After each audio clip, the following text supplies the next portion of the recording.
Hi everyone, I am Prabhu Kumar, Depot Material Superintendent in Indian Railway. Currently, I am working in Lilwa Workshop.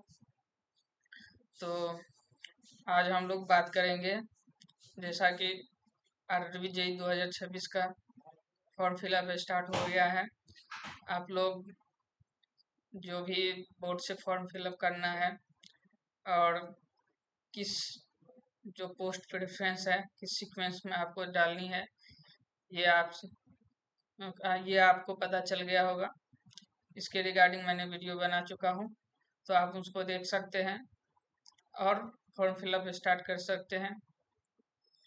तो आज हम लोग mainly बात करेंगे कि जो हम लोग आरआरबी जेई का जो तैयारी करते हैं उससे पहले हम लोग को एक बात का ध्यान रखना पड़ेगा कि जब हम लोग आरआरबी जेई का तैयारी करते हैं तो साथ ही साथ एसएससी जेई का भी तैयारी करना चाहिए। इसका मेजर एडवांटेज क्या है ये मैं आगे बता रहा हूँ।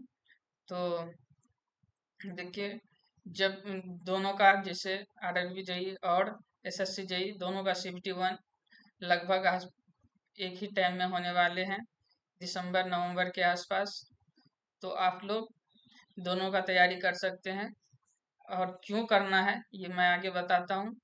देखिए, आरआरबी जेई जैसा होता है इंडियन रेलवे में, आपको जो भी रेलवे रिलेटेड वर्क होता है, टेक्निकल वर्क वगैरह, ठीक है।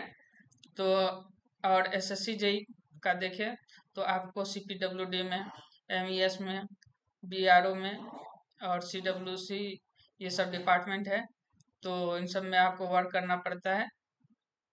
तो इसको समझने से पहले आप लोग को देखा जाए तो सिलेबस क्या होता है।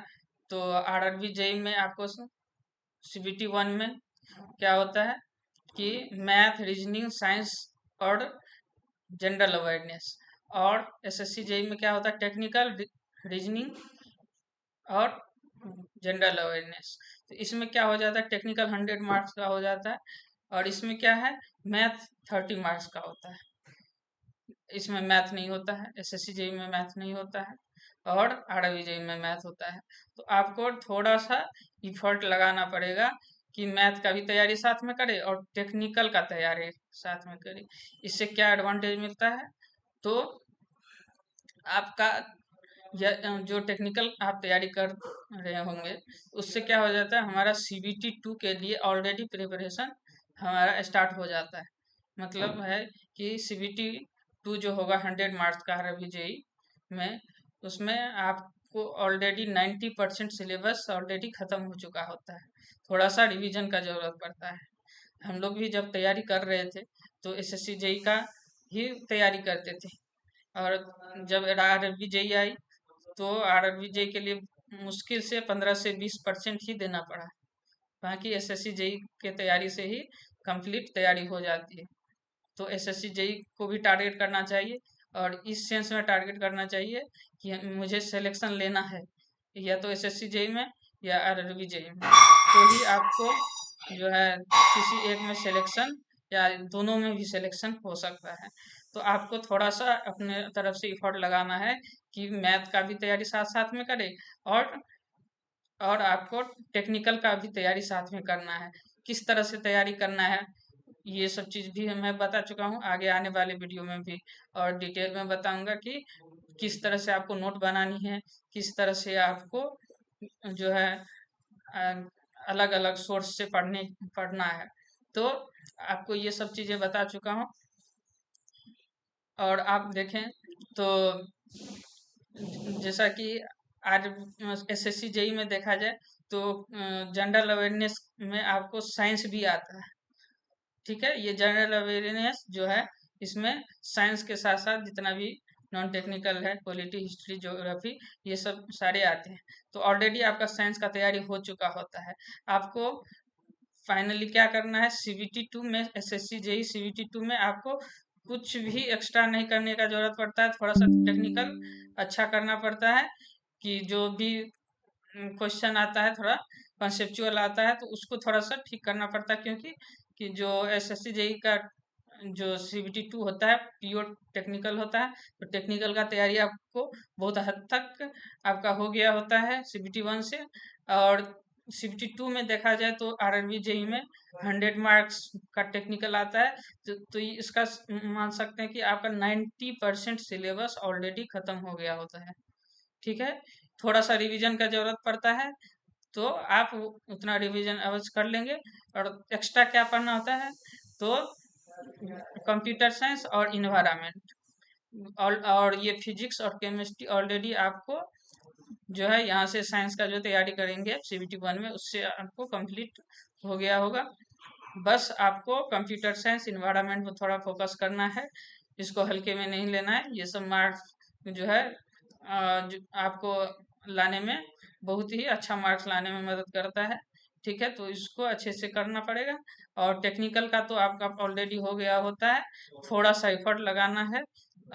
जो भी इम्प्रूवमेंट का जरूरत है उतना थोड़ा बहुत करेंगे तो आपको और पक्का है कि सिलेक्शन हो जाएगा। तो हाँ, जब मैं तैयारी कर रहा था तो इसी तरह से SSC JEE का भी पहले तैयारी करना स्टार्ट किया था। और जब SSC JEE में मेंस में मेरा 3 मार्क्स से रह गया था, बट जब RRB JEE का आया फॉर्म तो मेरा इसमें अच्छा मार्क्स आया और सिलेक्शन हो गया, और एक कॉन्फिडेंस आ गया कि इसमें हो जाएगा। क्योंकि SSC JEE में देखा जाए तो थोड़ा सा जो है कम पोस्ट आता है, थोड़ा कम पोस्ट आता है, तो कंपटीशन थोड़ा ज़्यादा रहता है। लेकिन RRB JEE में उसके कंपैरिजन में ज़्यादा पोस्ट आते हैं, तो ये आपको हो जाएगा उससे। ठीक है, RRB JEE तो कम से कम हो ही जाएगा जब SSC को टारगेट करेंगे तो। ठीक है, बाकी तो ये जो है आपका नेगेटिव मार्किंग जो होता है RJE में 1/3 होता है, इसमें 1/4 होता है। बाकी प्रोसेस वगैरह सेम है। तो आपको जो है दोनों को टारगेट करना चाहिए, दोनों SSC JEE और RRB JEE को भी दोनों का टेस्ट लगाना चाहिए, ताकि आपका जो है दोनों पेपर निकले, या नहीं तो किसी एक में तो सिलेक्शन आपका पक्का हो जाए। तो आप दोनों को टारगेट करिए, थोड़ा मेहनत करना पड़ेगा स्टार्टिंग से। ठीक है, और देखा जाए तो बहुत सारा टॉपिक भी कॉमन है टेक्निकल में। ठीक है, सिविल इलेक्ट्रिकल मैकेनिकल के लिए सारे टॉपिक कॉमन ही है, टेक्निकल लगभग कॉमन है। थ्योरेटिकल पोर्शन पर आपको ध्यान देने की जरूरत है। ठीक है, आप यदि इस तरह से तैयारी करेंगे तो पक्का आपका सिलेक्शन श्योर हो जाएगा।